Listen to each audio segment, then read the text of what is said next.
नमस्कार साथियों। ज्योतिष की श्रृंखला को आगे ले जाते हुए आप सभी के बीच उपस्थित हूँ। इसी के साथ आप सभी से आग्रह करता हूँ, चैनल को लाइक करें, शेयर करें और सब्सक्राइब करें। आज का विषय है राहु क्या प्रभाव डालता है हमारी कुंडली में 12 घरों में विराजमान होकर। सभी 12 घरों में जब राहु विराजमान होता है तो उसके क्या प्रभाव होते हैं, सामान्य प्रभाव को हम लोग जानेंगे। आज के विषय में हम यह बात नहीं करेंगे पर्टिकुलर किसी लग्न के बारे में। कॉमन जो राहु का प्रभाव होता है अलग अलग हर घर के अंदर जब राहु प्लेस्ड होता है तो क्या प्रभाव डालता है, इसका विश्लेषण करेंगे। आप सभी के सामने एक चार्ट है जिसको हम लोग काल पुरुष की कुंडली भी कहते हैं, मेष लग्न का भी चार्ट समझ सकते हैं। सभी का अमूमन ऐसा ही लग्न चार्ट होता है। 12 खाने होते हैं और हर खाने के अंदर 1 से लेकर 12 नंबर के बीच कोई ना कोई नंबर लिखा होता है और ये जो नंबर होते हैं ये राशियों को रिप्रेजेंट करते हैं। तो आइए शुरू करते हैं। राहु जब लग्न के अंदर विराजमान होता है तो राहु लग्न में बैठते हुए व्यक्ति के व्यक्तित्व में एक सातिराना जो बुद्धि होता है उस बुद्धि का विकास कर देता है। राहु यहाँ पर बैठकर व्यक्ति के अंदर जो टेक्निकल जो स्किल है उसमें बढ़ोतरी करने का काम करता है। कोई भी टेक्निकल जो ज्ञान है अगर वो व्यक्ति सीखने की कोशिश करेगा तो वो जल्दी सीख लेता है। वो उसके व्यक्तित्व में ही टेक्निकल ज्ञान समाहित होता है राहु के प्रभाव की वजह से। साथ में जब राहु लग्न में विराजमान होता है तो उसका नकारात्मक प्रभाव देखते हुए सप्तम हाउस पर उसकी दृष्टि होती है और संबंधों में जो विच्छेद का कारण होता है राहु भी यहाँ पर अपना ये प्रभाव देता है। पंचम हाउस पर उसकी दृष्टि होती है, इसलिए जो शुरुआती शिक्षा का जो समय होता है जातक का उसको नकारात्मक रूप से प्रभावित करने की कोशिश करता है राहु जब लग्न में बैठता है। राहु जब दूसरे घर के अंदर बैठता है तो व्यक्ति धन जीवन में कैसे भी कमाने की कोशिश करता है और कमा भी लेता है। राहु जब सेकंड हाउस में बैठता है तो व्यक्ति को एथिक्स से दूर करने की कोशिश करता है।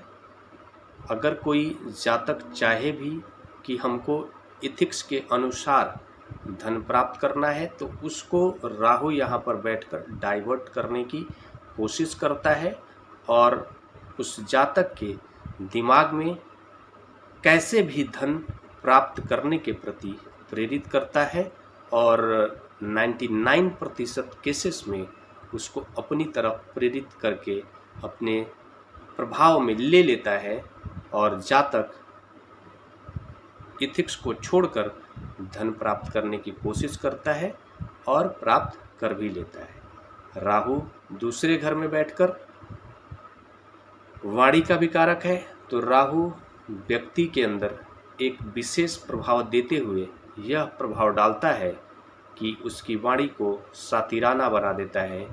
वो कभी भी किसी से भी बात करेगा तो उसमें उसके बात करने के तरीके में सातिरता झलकेगी, बुद्धिमानी दिखेगी और अपना स्वार्थ भी दिखेगा।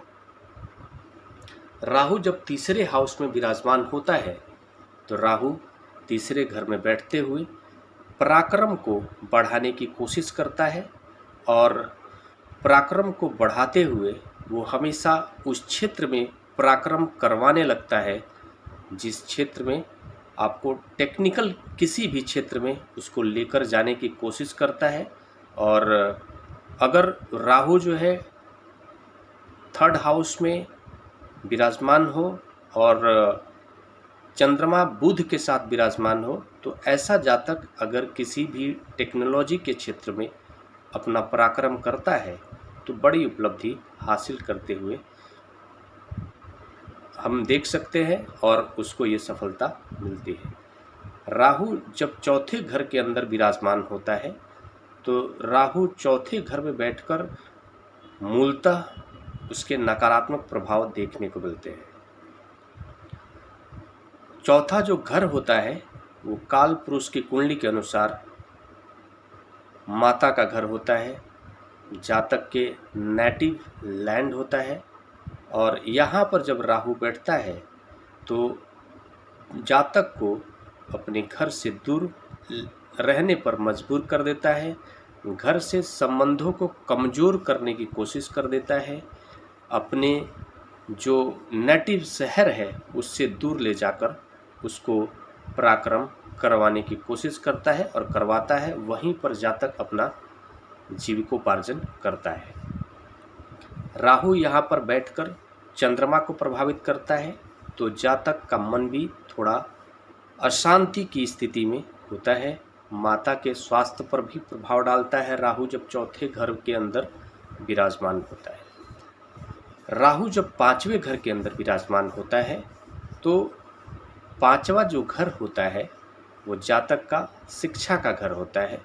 जब यहाँ पर राहु विराजमान होता है तो जो सामान्य शिक्षा है, जो डिग्री है, उसमें कमी लाने की कोशिश करता है, उसको प्रभावित करता है और नकारात्मक प्रभाव देते हुए जातक के जो शुरुआती शिक्षा का समय होता है उस वक्त बाधा क्रिएट करता है।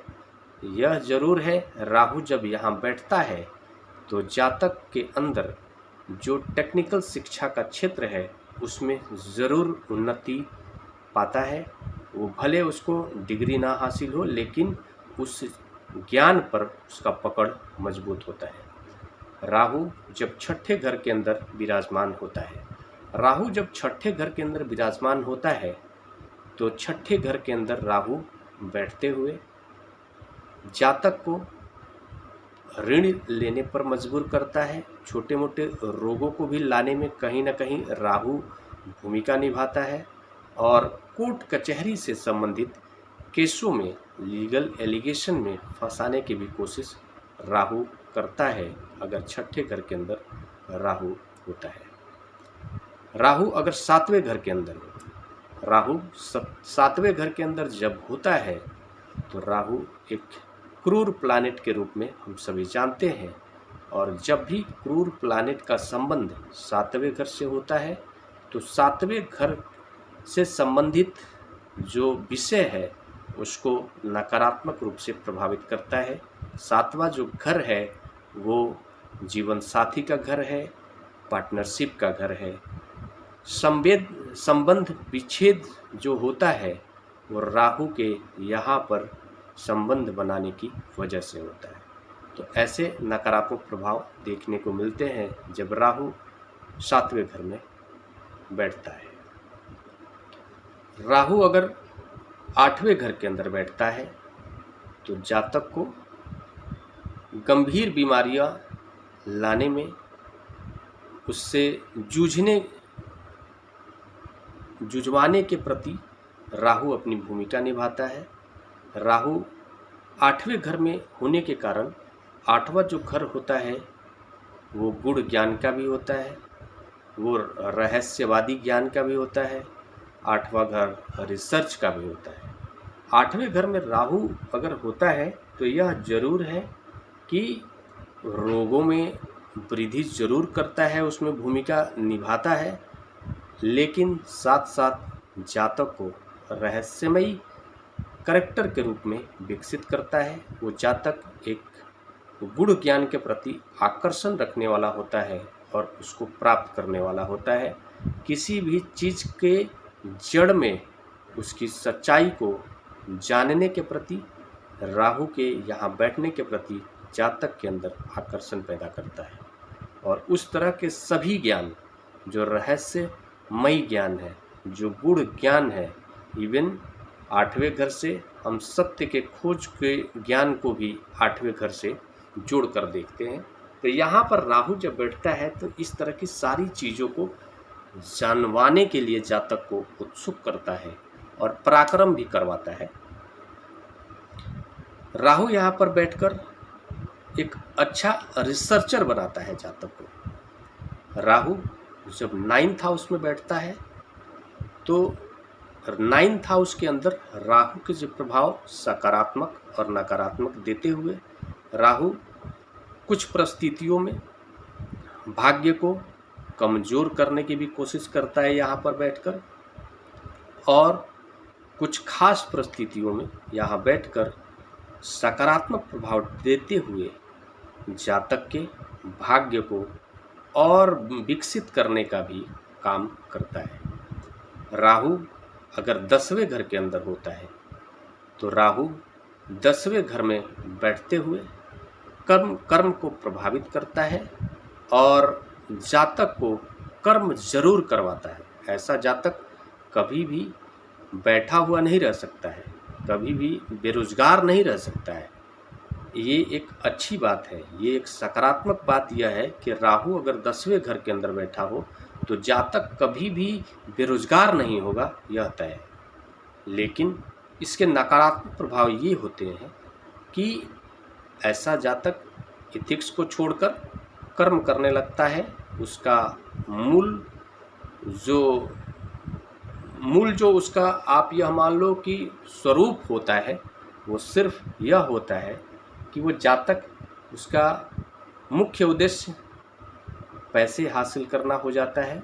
इथिक्स को छोड़ना पड़े तब भी वो छोड़ने के लिए तैयार हो जाता है और अपने 7वीं दृष्टि राहु की 4थे घर के ऊपर पड़ती है, सुख भाव के ऊपर।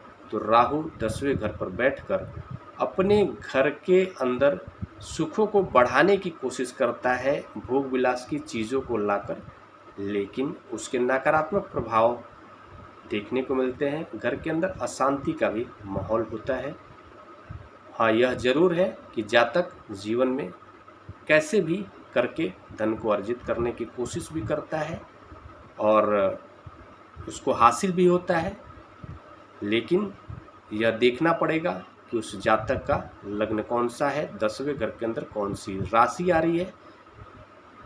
कुछ खास परिस्थितियों में राहु के यहाँ बैठने से जातक के कर्म प्रभावित होते हुए उसको असफलता का भी सामना करना पड़ता है। राहु अगर 11th हाउस में बैठता हो, राहु अगर 11वें घर के अंदर बैठता हो तो जो 11th हाउस से संबंधित जो प्रभाव हैं वो सकारात्मक मिलते हैं। जातक को धन ज़रूर अर्जित कराएगा राहु अगर 11th हाउस में बैठा है, खासकर उस वक्त जब राहु की महादशा आ रही हो या अंतर्दशा का जो वक्त होगा, उस पीरियड में लाभ जरूर दिलवाएगा। लेकिन उस लाभ के जो इथिक्स होंगे वो नैतिक और अनैतिक दोनों हो सकते हैं। जातक को लाभ मिलेगा, लेकिन यह कहना मुश्किल है कि वो नैतिक तरीके से भी लाभ मिलेगा। हो सकता है अनैतिक तरीके से भी उसको लाभ मिले। नैतिक और अनैतिक को छोड़कर लाभ प्राप्त करना जातक का मुख्य उद्देश्य होता है और इसी उद्देश्य के अनुसार वो लाभ पाता है जब राहु 11th हाउस के अंदर विराजमान होता है। इस घर से संबंधित लाभ मिलता है। इसके अलावा इसके नकारात्मक प्रभाव भी होते हैं। जो 11th हाउस होता है वो जातक का बड़े भाई बहनों का भी होता है। तो जब राहु यहाँ बैठता है तो बड़े भाई बहनों से ऐसे जातक के संबंध में थोड़ी कटुता जरूर देखने को मिलती है। राहु जब 12th हाउस के अंदर विराजमान होता है तो राहु 12th हाउस के अंदर बैठकर जो 12th हाउस होता है, द्वादश भाव, वो मोक्ष का भाव है, वो कोर्ट कचहरी का भाव है, वो जेल का भाव है, वो अध्यात्म का भाव है। राहु यहाँ बैठकर इन सारे विषयों को प्रभावित करता है। अध्यात्म के प्रति राहु के यहाँ बैठने के कारण जातक के अंदर आकर्षण की कमी देखने को मिलेगा। अपने गुरुओं का अनादर करने के प्रति भी उकसाने का काम राहु यहाँ पर बैठकर करता है। साथ में जेल से संबंधित जेल बंधन युग के निर्माण में भी राहु की भूमिका होती है अगर राहु यहाँ बैठता है। जातक का जो अध्यात्म के प्रति आकर्षण है वो कम हो जाता है और यहाँ पर बैठकर राहु सातवीं दृष्टि से छठे घर को देखता है, तो रोगों को भी विकसित करने में राहु 12वें घर में बैठता है, उसमें भी कहीं ना कहीं अपनी भूमिका निभाता है। कर्जे को बढ़ाने की भी कोशिश करता है राहु जब 12th हाउस के अंदर बैठता है। 12th हाउस जातक का लेफ्ट आई भी होता है, तो राहु जब यहाँ बैठता है तो जातक के लेफ्ट आई से संबंधित समस्याएं भी देखने को मिलता है। यह डिपेंड करता है कि लग्न कौन सा है जातक का। मैं समझता हूँ कि 12th हाउस को हमने राहु के प्रभाव क्या होते हैं सारे 12 घरों के अंदर अलग अलग इसको जानने का कोशिश किया। अगले विषय पर चर्चा करने के लिए आप सभी के बीच उपस्थित होऊंगा। तब तक के लिए मेरा नमस्कार।